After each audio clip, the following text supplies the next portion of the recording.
Cashing in with conversation.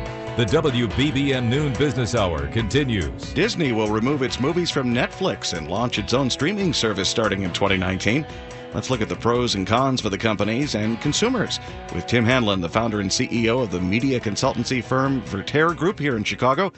So, Tim, what does this all mean that Disney apparently is taking its movies and walking away from Netflix? The reality is that many media companies have, in the early days of Netflix's ascendance in streaming, the initial knee-jerk reaction for many media companies was to provide, that is, sell a lot of their content to Netflix, and why not take that check? Clearly, a few years later, many media companies are realizing that Netflix has been aided quite greatly by this content, and Disney Prime among them, and in many respects almost a fierce competitor when it comes to accessing said content. So I think what you're seeing now play out, and Disney is just the latest example, media company recognizing that Netflix is maybe a friend in terms of taking the check, but maybe now a direct threat and competitor. That's why Disney now, maybe a little late in some people's eyes, is now saying we're going to create our own streaming service with our own content and go head-to-head or toe-to-toe with a Netflix. How has it worked for companies that have gone on their own and provided their own streaming and not relying on services like Netflix?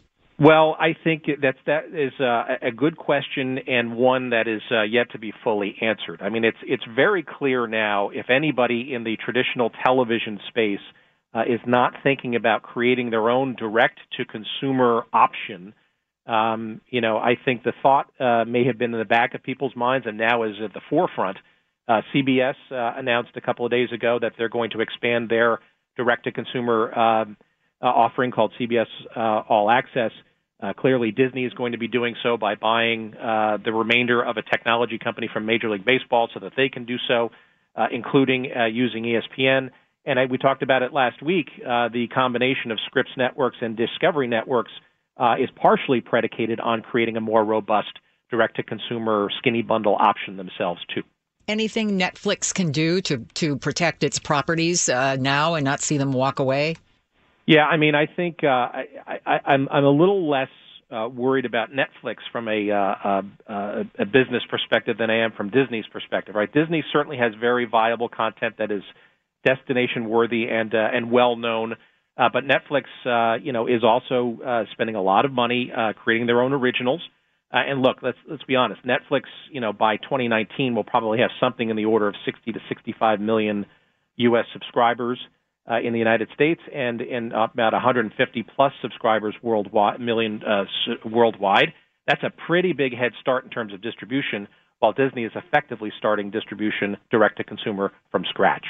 So it remains to be seen. Valuable content, but creating their own distribution path to direct to consumers, not necessarily guaranteed. Any possibility of a backlash here where people are pretty comfortable knowing that they can sit down and watch Netflix and see everything they want to see, including Disney, and now we got to sign up, for you independently?